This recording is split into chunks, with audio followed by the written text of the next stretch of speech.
Գյումրու համայնքապետը ձերբակալվեց, ևս 7 անձի մեղադրանք կա կաշառքի գործով։ Ով է տանուլ տվել Արցախյան երկրորդ պատերազմը եւ ով պետք է պատասխան տա, զեկույցը գաղտնի բաժնում է։ Առողջության ապահովագրումը պարտադիր 2026-ից 1.600.000 մարդու համար, ով որքան պետք է վճարի։ Թղթային տարբերակի փոխարեն էլեկտրոնային փոփոխություն աշխատանքային պայմանագրերում։ Գախարյան Վրաստանի համար ընդդիմադիր ուժը դադարեցնում է բոյկոտը, կմտնի խորհրդարան։ Երևանում հայտնաբերել են Չեչնիայից ապաստանած 23-ամյա կնոջ մարմինը։ Երևանի 42 մանկապարտեզում տեսահասկման համակարգեր են տեղադրվել։ Բարի երեկո արգելի հեռուստադիտող, օրվա գլխավոր ժամն է կարևորի մասին, ես Հայկ Նավասարդյանն եմ։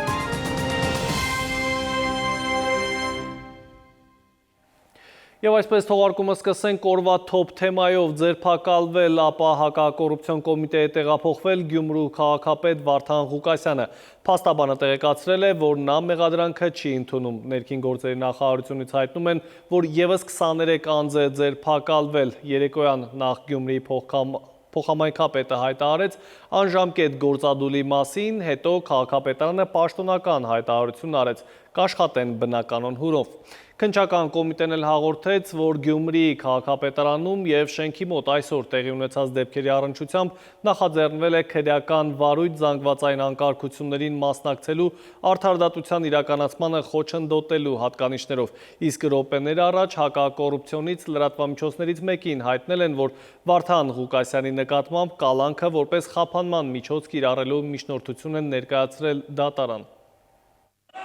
Աշխատանքային երկուշաբթին խաղաղ չսկսվեց Հանրապետության երկրորդ քաղաքում։ Օրը մեկնարկելուն պես Գյումրիի քաղաքապետարան են մտել ազգային անվտանգության հատուկ ջոկատայինները։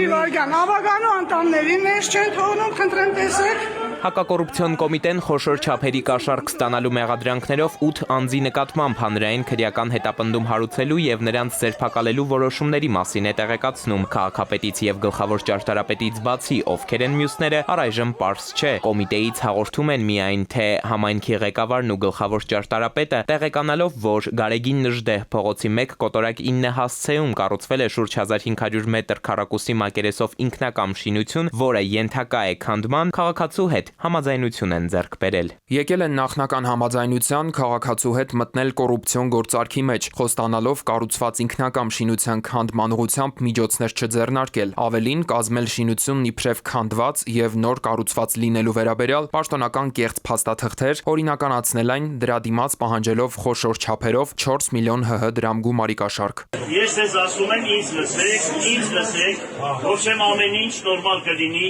գնում ենք թող նայեն ինչ որ է ոնց որ պետք է։ Գյումրիի կենտրոնական հրապարակում բարեկային ծառայությունը կանգնեցրել է երթևեկությունը, արգելել մուտքն ու ելքը։ Ոստիկանական ուժերը, այդ թվում լրացուցիչ, կենտրոնացած են քաղաքապետարանի առջև։ Ու այս նույն ընթացքում, քանի դեռ պարզ չէ Վարդան Ղուկասյանը քաղաքապետարանի շենքում է, թե արդեն գնացել է իրավապահների հետ, նրա աջակիցները հավաքվում են Վարդանանց հրապարակում։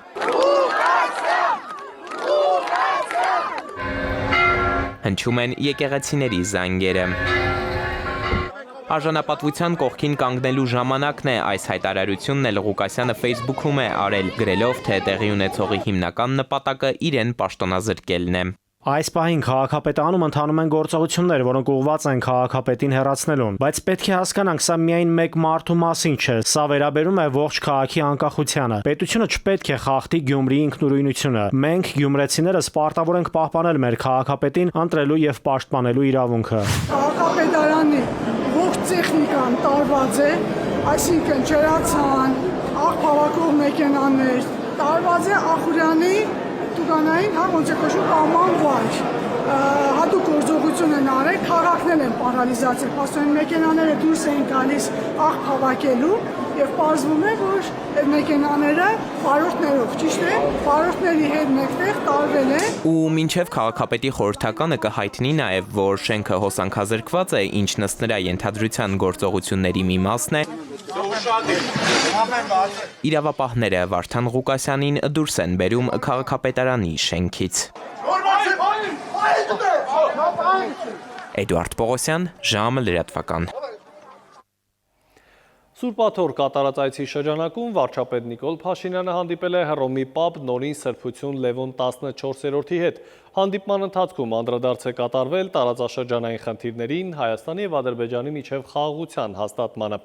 Փաշինյանը վերահաստատել է Հայաստանի կառավարության հանձնառությունը խաղաղության օրակարգին իշա Հայաստանի և տարածաշրջանի բարգավաճման ու կայուն զարգացման գործում, ասված է կառավարության հաղորդագրության մեջ։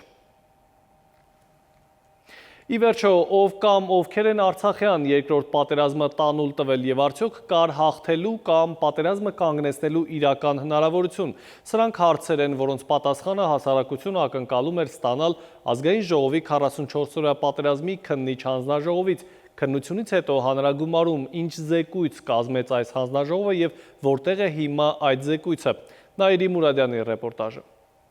44-օրյա պատերազմը կանգնեցնելու 3 փորձ է կատարվել, սակայն ըստ ՔՊԱ-ական падգամավորի հաջողություն չի գրանցվել։ Անդրանիկ Քոչարյանը մանրամասնում է, աշխարհաքաղաքական իրողություններ կային, տարածաշրջանում խաղացողներ էին հայտնվել։ Ըստ նրա 44-օրյայի ժամանակ հայկական զինված ուժերը արյան գնով պահեցին իրենց վստահված դիրքերը։ Հակառակ դեպքում Քոչարյանն ասում է, թե հակառակորդը ոչ միայն կճեղքեր հարավային հատվածը, այլև կունենար հնարավորություն ճեղքելու կենտրոնական եւ հյուսիսային հատվածները։ Սակայն հակառակորդին մերոնք թույլ չեն տվել։ Թույլ կետեր ունեցանք նաև մեր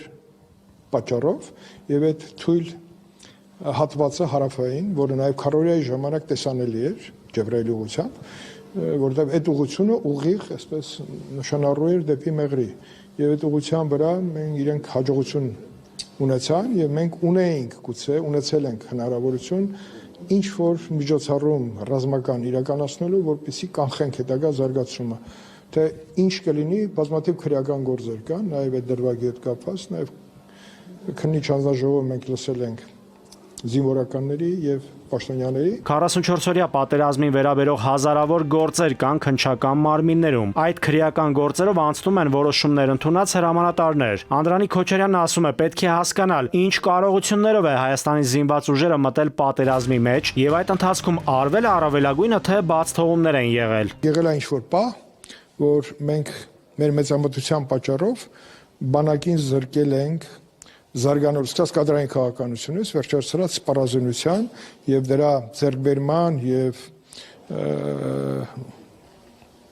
ճիշտ օգտագործման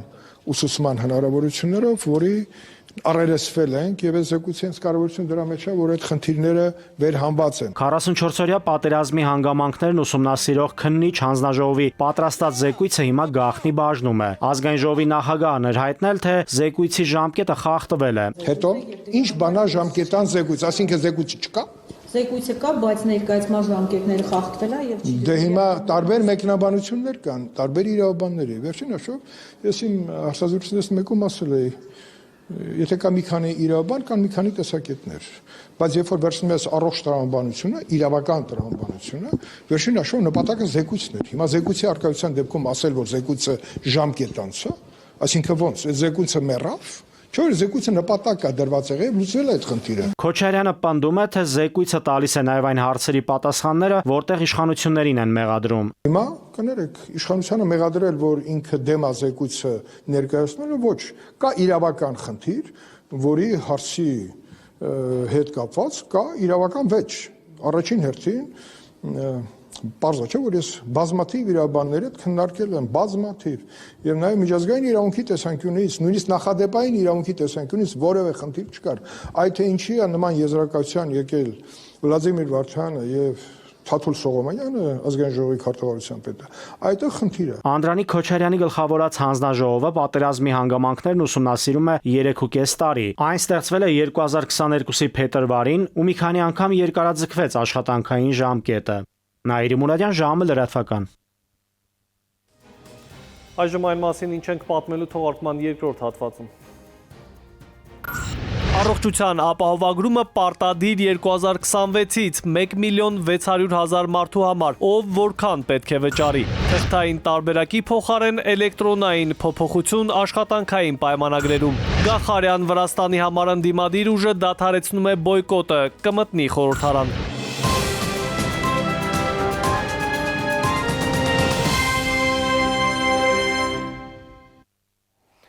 Մենք կրկին ուղիղ եթերում ենք, շարունակենք թողարկումը, այժմ միջազգային լրահոս։ Ամիսներ տևած ակտիվ պայքարից հետո Գախարյան Վրաստանի համար ընդդիմադիր ուժը դադարեցնում է բոյկոտը, խորհրդարանում պատրաստակամություն հայտնելով ներգրավել օրենսդիր մարմնի աշխատանքում։ Կուսակցության քաղաքական խորհուրդը հայտնել է, թե խորհրդարանի և մունիցիպալ ժողովների մասնակցությունից հրաժարվելը ոչ միայն սխալ է, այլև հանցագործություն երկրի և ժողովրդի դեմ։ Հիշեցնեմ, ավելի վաղ Վրաստանի նախկին վարչապետ Գեորգի Գախարյայի առաջնորդած կուսակցությունից բացի խորհրդարանական բոյկոտին միացել էին նաև մյուս ընդդիմադիր ուժերը, պնդելով, թե օրենսդիր մարմնի ընտրությունների արդյունքները կեղծված են։ Ուկրաինայի նախագահ Վոլոդիմիր Զելենսկին հայտարարել է, որ Կիևը Միացյալ Նահանգներից ամեն տարի Patriot հակաօդային պաշտպանության համակարգեր կստանա։ Համեմատելով իրավիճակը մերձավոր արևելքի հետ, Զելենսկին ասել է, թե ռուս-ուկրաինական պատերազմը բոլորովին այլ մասշտաբ ու պատմություն ունի։ Կիևի առաջնորդի խոսքով Ուկրաինան և նրա դաշնակիցները մոտեցել են Ռուսաստանի հետ պատերազմի հնարավոր ավարտին, հիմնականում ԱՄՆ նախագահ Դոնալդ Թրամփի ջանքերի շնորհիվ։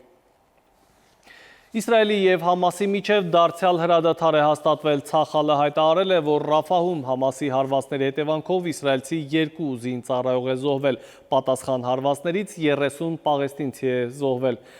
Պաղեստինյան շարժումը հավաստիացրել է, որ տեղյակ չէ բախումներից և հանձնառու է հրադադարի պահպանմանը։ Մերձավոր արևելքում տիրող իրավիճակին անդրադարձել է նաև ԱՄՆ նախագահ Դոնալդ Թրամփը։ Նրա խոսքով Համասի ղեկավարությունը ամենայն հավանականությամբ ներգրավված չի եղել միջադեպերին, այնուամենայնիվ հրադադարի խախտումներին կտրվի համարժեք և կոպիտ պատասխան, նշել է Թրամփը։ Դառնանք մեր երկիր, կոյուղագծերի վթարները իսկական գլխացավանք են դարձել մայրաքաղաքի բնակիչների համար։ Չկա օր, որ վարչական շրջաններից մեկում մեծ կամ փոքր նման վթար չարձանագրվի։ Սա հնացած ենթակառուցվածքների հետևանքն է, որոնք փոխելու համար անհրաժեշտ են մեծ ներդրումներ։ Այսօր խնդրի մասին խոսել է նաև քաղաքապետ Տիգրան Ավինյանը, շեշտել, որ չնայած քաղաքապետարանը այս հարցում ուղիղ պատասխանատվություն չի կրում, բայց խնդրի լուծման հետ կապված կան ակնկալիքներ նաև քաղաքապետարանից։ Դա է պատճառը, որ հաջորդ տարվա համար Երևանի քաղաքապետարանը պլանավորել է հատկացնել 300 միլիոն դրամ հրատապ կոմունալ բյուջե, դա սակայն ժամանակավոր լուծում է։ 400 վթար գոյուղիներում շաբաթական եւ այդ այսպես ասած այդ գոյուղիների վթարները տեղ չունեն որպես այդպիսի։ Պետք է խնդրենք մեր գործընկերներին կառավարությունում, Veolia-ջրի հետ, ձեզ հետ, ջրային կոմիտեի հետ հասկանալ լավ վերջի վերջո այս խնդրի տերը ով է։ Եկեք ֆիքսենք ինչ որ միտեղ լավ Երևանի քաղաքապետարանն է պատասխանատու, մենք էլ գնանք մեր գլխի ճարը վերջնական տեսնենք, բայց սենց օդում չթողնենք։ Փուլ առ փուլ առողջության ապահովագրությունը կդառնա պարտադիր։ Նախ առաջին փուլով մինչև 18 տարեկանները կներառվեն, հետո հաշմանդամություն ունեցող քաղաքացիները, այնուհետև 200,000 և ավելի գրանցված եկամուտ ունեցողները։ Աշխատող քաղաքացիների համար բժշկական ապահովագրության տարեկան վճարը մոտ 130,000 դրամ կլինի։ Իսկ չգրանցված, բայց եկամուտ ունեցողներին ինչպես պետք է դաշտ բերեն, հարցնում են ոլորտի մասնագետները։ Առողջապահական ապահովագրությունը 2026-ից սկսելու է գործել։ Վերջապես, ամենայն դեպս դա խոստանում է նախարար Անահիտ Ավանեսյանը։ Ենթադրվում է, որ բնակչության տարբեր խմբեր աստիճանաբար կընդգրկվեն համակարգում եւ կկարողանան ստանալ բժշկական տարբեր ծառայություններ։ Առաջին խմբերը լինելու են ամենախոցելիները։ 18-ից 65 տարեկան հաշմանդամություն ունեցող քաղաքացիները, անապահովության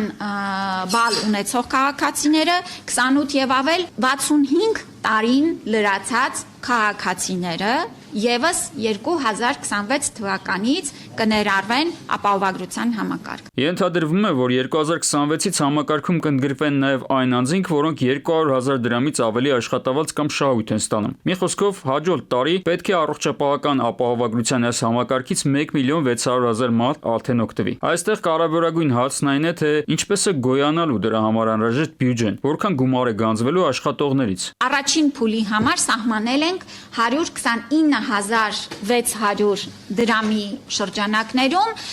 եւ այն իր մեջ ներառում է կանխարգելիչ, ուրեմն վաղ հայտնաբերմանը ուղղված սկրինինգային ծրագրեր, հիվանդանոցային ծրագրեր, դեղորայքային ապահովում, շտապօգնության ծառայություններ։ Ըստ նախագծի, վճարման ենթակա տարեկան գումարը որոշ դեպքերում հասնելու է 164,000 դրամի, բայց չի կոնկրետացվում, թե ով է վճարելու, ասենք 129,000 դրամ, իսկ ով 164,000։ Իսկ ինչպես են գանձելու գումարներ, օրինակ անհատ ձեռնարկատերերից, արհեստավորներից, ինքնազբաղվածներից, տաքսու վարորդներից։ Այս ապահովական համակարգը իրանից ենթադրում է հասի միջոցով փեսուն լավություն անելու հանրայից սխեմա, որովհետև հավաքելու են մի խումբ մարդկանց,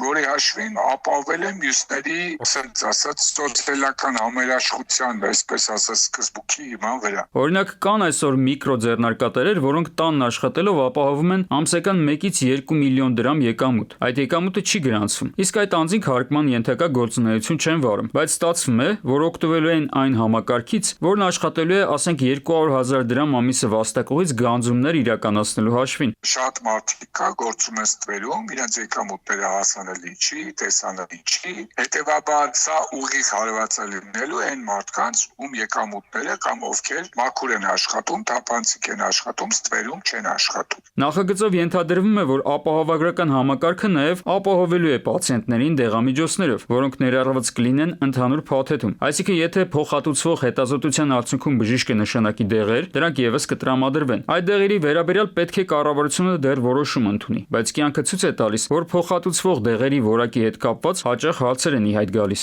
Պացիենտին ասում եմ, մենք քեզ տալիս ենք այս դեղը ազդող նյութով։ Քաղաքացին գնում է դեղատուն եւ ասում է, գիտեք, այս դեղը անվճար տվեք։ Ասում է, այո, այս դեղը կարող եմ տալ անվճար, որը օրինակ ռուսական կամ բելարուսական արտադրության է։ Բայց եթե դու ուզում ես նույնիսկ եվրոպականը, դու պետք է հավելավճար վճարես դրա համար։ Մասնագետներն ուշադրություն են հրավիրում մի հանգամանքի վրա եւս։ Առողջապահության համակարգի աշխատանքն ապահովելու է պետության կողմից ստեղծվելիք հատուկ մարմին, իսկ միջազգային փորձը ցույց է տալիս, որ նման պետական կառույցները շատ արագ դառնում են կոռուպցիայի եւ չարաշահումների մեծ կենտրոն։ Տասնյակ միլիոնավոր դոլարների ամենօրյա հոսքն է անում իր սև գործը։ Արմեն Աթալյան, ժամը լրատվական։ Հաջորդ տարվանից փոփոխություններ կան նաև աշխատանքային պայմանագրերում, հունվարի 1-ից թղթային պայմանագիր էլ չի լինի, կլինի էլեկտրոնային։ Պարտադիր կդառնա նաև էլեկտրոնային ստորագրությունը, այս կերպ լիազոր մարմինը նպատակ ունի խնայել եւ գործատուի եւ աշխատողի ժամանակն ու նյարդերը, նաև վերահսկողության մեխանիզմը կավելանա։ Աշխատանքային պայմանագրերի թվայնացումը, էլեկտրոնային ստորագրությունը 2026 թվականի հունվարի 1-ից պարտադիր կլինեն, այժմ կամավոր է։ Այս փոփոխության շնորհիվ կնվազեն վարչարարության հավելյալ ծախսերը, աշխատանքային պայմանագիրը էլ ավելի գրագետ կկազմեն։ Ասում են սոցիալնախարարությունից, գործատուն այլևս թղթային պայմանագիր չի լրացնի։ Փոխարենը նա մուտք կգործի պետիակամուտների կոմիտեի էլեկտրոնային համակարգ եւ այնտեղ հատուկ ձևաթղթում կնշի աշխատողի տվյալները եւ պայմանագրի մանրամասները։ Ստացված փաստաթուղթը էլեկտրոնային ստորագրությամբ կհաստատվի գործատուի կողմից եւ անմիջապես կհայտնվի պետիակամուտների կոմիտեի ֆիզիկական անձանց էլեկտրոնային ծառայությունների միասնական հարթակում։ Համակարգը ինքնաշխատ ծանուցում կուղարկի աշխատողին, վերջինս կարող է ստուգել պայմանագրի բովանդակությունը եւ իր էլեկտրոնային ստորագրությամբ հաստատել այն առանց գրասենյակ այցելելու։ Հնարավորություն է տալիս առողջապահության եւ աշխատանքի տեսչական մարմնին, պետեկամուտների կոմիտեին, ինչպես նաև միգրացիոն ծառայությանը յուրաքանչյուրը իր լիազորությունների շրջանակներում ունենալ նաև ավելի պատշաճ վերահսկողություն, նկատի ունեմ հետևյալը, որ իրենք այս պարագայում կարող են ինֆորմացիան տեսնել հենց օնլայն ռեժիմով եւ հնարավորություն չի լինի որոշ դեպքերում, քանի որ մենք նմանատիպ իրավիճակների հանդիպել ենք, երբ գործատուները իմանալով, որ իրենց մոտ ստուգումներ է լինելու, նախապես փաստաթղթերի մեջ որոշակի փոփոխություններ են իրականացրել, հետին ամսաթվով համաձայնագրեր են ավելացրել։ Թվային պայմանագրերը ենթադրում են անձնական եւ երբեմն նաեւ զգայուն տվյալների առցանց շրջանառություն։ Եթե անվտանգության պատշաճ միջոցներ չկիրառվեն, կարող են առաջանալ տվյալների արտահոսքի կամ չարաշահման ռիսկեր, ասում է Արմիությունների կոնֆեդերացիայի նախագահն ու հավելում։ Որոշ դեպքերում կարող են առաջանալ իրավական վիճահարույց հարցեր կապված թվային ստորագրությունների վավերության կամ տվյալների պահպանման հետ։ Թվայնացումը կարող է նվազեցնել անմիջական շփումը աշխատողի ու գործատուի միջև, ինչը երբեմն կարևոր է վստահության ձևավորման համար, հատկապես պայմանագրի ստորագրման ժամանակ։ Դժվարություններ կարող է առաջացնել հատկապես սկզբնական շրջան, որտեղ քաղաքացիների համար սա շատ նոր բան է, բոլորը չեն որ թվային գրագիտություն ունեն, եւ այս իմաստով իհարկե խնդիրներ կարող են լինել, նայում ենք նույն հայտարարագրման հետ կապված շատերը չեն կարողանում իրականացնել հայտարարագրումը, դիմում են այլոց օգնությանը, այս իմաստով այո, թվային թվային գրագիտության բաց ունենք։ Մանասարյանի խոսքով տվյալները կարող են նաև հակերային հարձակման ենթարկվել։ Գուցե տվյալների արտահոսք լինի, անվտանգության կիրարկումը այնքան բարձր պետք է լինի, որ խուսափենք նման դեպքերից։ Քնարիկ Պետրոսյան, ժամը լրատվական։ Եվս մեկ դադար ունենք, կվերադառնանք րոպեներ անց։ Երևանում հայտնաբերել են Չեչնիայից ապաստանած 23-ամյա կնոջ մարմինը։ Երևանի 42 մանկապարտեզում տեսահասկման համակարգեր են տեղադրվել։ Մեդիա աշխարհ սպասվում են տեղումներ, ավելին հաջորդ թիվ։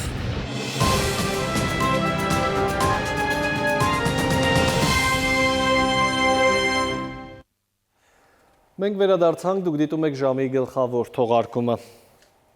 12-ամյա կրթությունը մեր երկրում ցանկալի արդյունք չի տալիս, խնդիրը ոչ թե ձևի, այլ բովանդակության հետ է կապված, կարծում են ոլորտի փորձագետները։ Այսինքն դպրոցը ավարտող աշակերտը մրցունակ գիտելիքներ չի ստանում, իսկ ինչը պետք է փոխել եւ ինչպես, մասնագետների կարծիքը լսել է Սվետլանա Ավդիշյանը։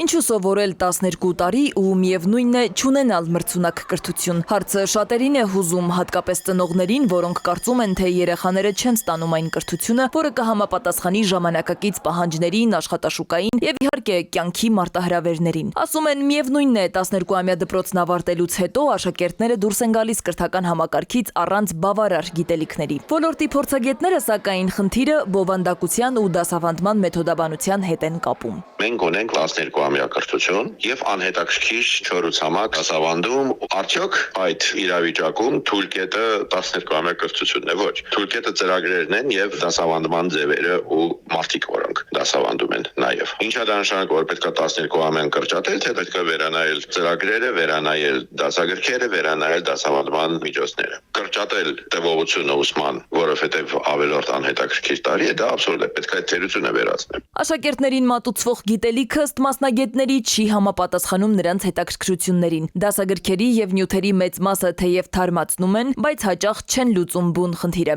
Իսկ ահա ուսումնական ծրագրերը առհասարակ մոտիվացնող չեն։ Մենք պետք է հետ գնանք, փորձենք մտածենք, հասկանանք ինչ ենք ուզում մեծ առումով ստանալ կրթական համակարգից։ Ինչքանով է հիմնավորված, այդ քիմիա, կենսաբանություն, մաթեմատիկա, պատմություն, առարկայացանք, այսին ոնց եղավ, այսին որ հիմա մենք կարծում ենք, որ հենց դա պետք է սովորեն դպրոցում։ Կարող է օրինակ եղել մարդիկ պետք է սովորեն թվային բարեկեցության հիմունքները, թե թվային դարաշրջանում ես ինչպես պետք է կանոնում են ֆիզիոլոգիական, մտավոր, ինֆորմացիոն, հոգևոր հիգիենան եւ բարեկեցությունը պահպանել։ Կարող է այդ առարկան միգուցե ավելի կարեւոր է։ Այն, որ մեր երկրում կրթության որակի զգալի անկում է նկատվում, վստահ են փորձագետները։ Միաժամանակ պնդում են, դեռ շանս կա մեթոդական լուծումներով գոնե շտկել ու փրկել իրավիճակը։ Վերջին շրջանի միջազգային կառույցների հետազոտություններն են փաստում, որ ֆունկցիոնալ անգրագիտությունն է գլուխ բարձրացրել մեր երկրում։ Պետք է կարևորագույն հարց լուծել ստրատեգիական ծրագիր նոր սերնդի մանկավարժների պատրաստման։ Դա սերունդ է, որը պետք է իմանա եւ կարողանա ինչպես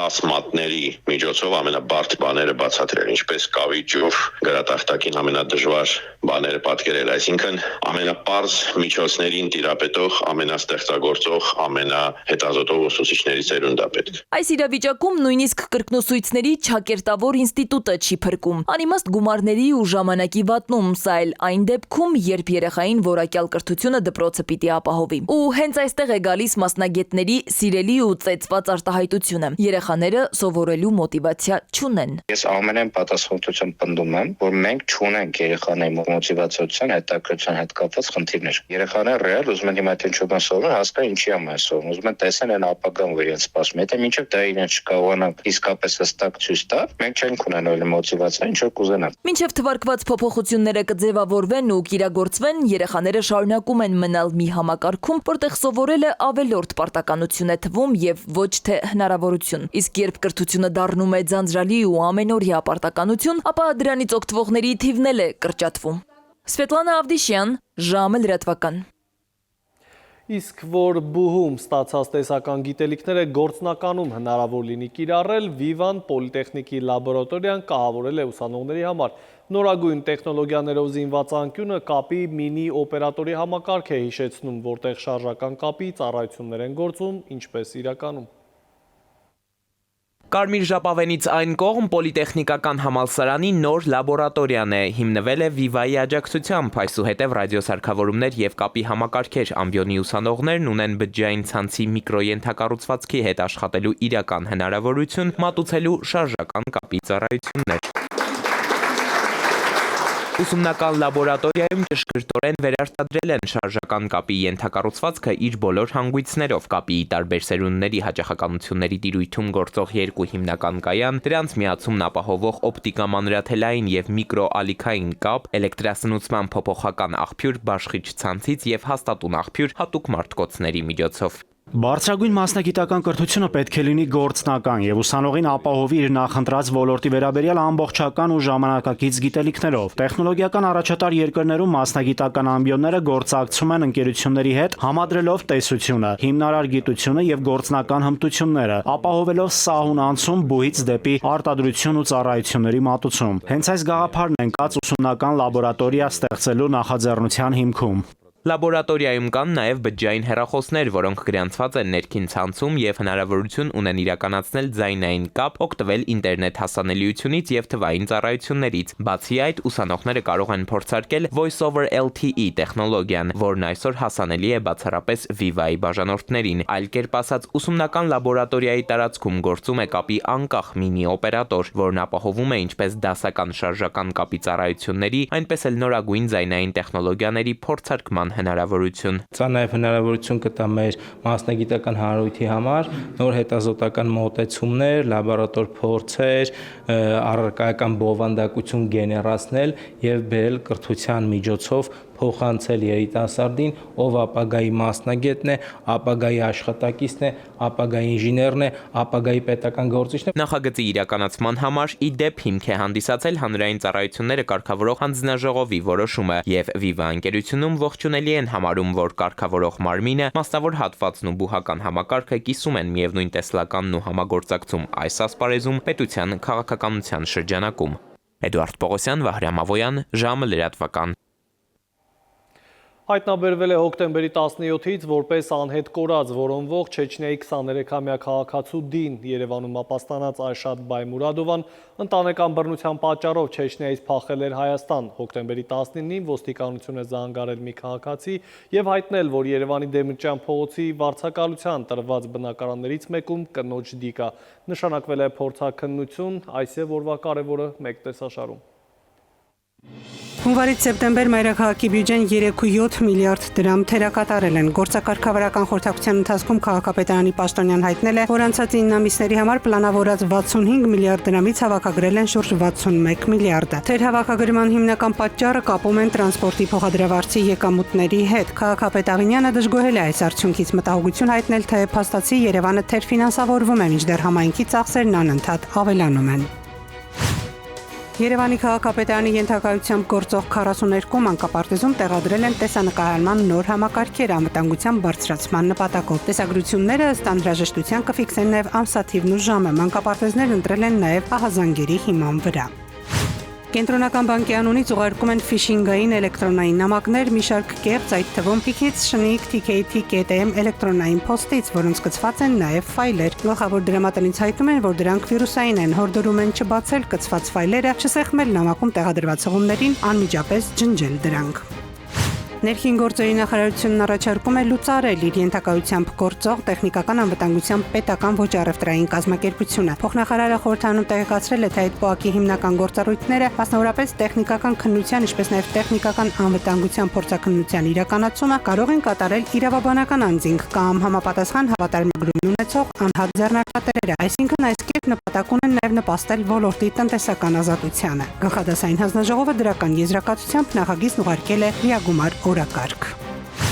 Հոկտեմբերի 17-ից անհետ կորած համարող 23-ամյա չեչեն Այշատ Բայմուրադովային հայտնաբերել են մահացած Երևանում վարձակալած բնակարանում։ Այս գործով նոր մանրամասներ են բացահայտել։ Իրավապաշտպանների տեղեկություններով Այշատը Չեչնիայից հեռացել էր ընտանեկան բռնությունից հետո եւ ապաստանել Երևանում։ Անհետանալուց առաջ նա հարևաններին հայտնել է, թե գնում է հանդիպման ընկերուհու հետ, որի հետ ծանոթացել էր Instagram-ում։ Ուշագրավ է, որ պարզվել է այդ ընկերուհու բաժանորդների թվում կան մարդիկ Չեչնիայի ղեկավար Ռամզան Կադիրովի շրջապատից։ Ոստիկանությունը նշանակել է դատաբժշկական փորձաքննություն մահվան հանգամանքները պարզելու համար։ Իրանուշ Մուրադյան, Էդուարդ Պողոսյան, ժամը լրատվական։ Եվ եղանակի մասին, ինչ սպասել հանրապետության մարզերում եւ մայրաքաղաքում, ինչպես միշտ Լիլի Հովերի մատուցմամբ։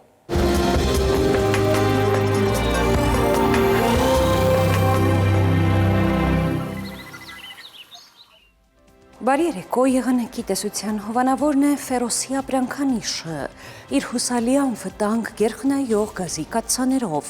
Դրանք պաշտոնապես ներկայացված են էքստերիեր խանութ սրահներում, Ֆերոսի եղանակ ստեղծող կաթսաներ, Մետեոաշխարհ նախ Հայաստան։ Մեր երկրի մեծ մասում երեքշաբթին կանցնի փոփոխական երկնքով, սպասվում են տեղումներ, անձրև եւ ամպրոպ, ջերմաստիճանը կնվազի մոտ 3-ը, վաղը ցերեկը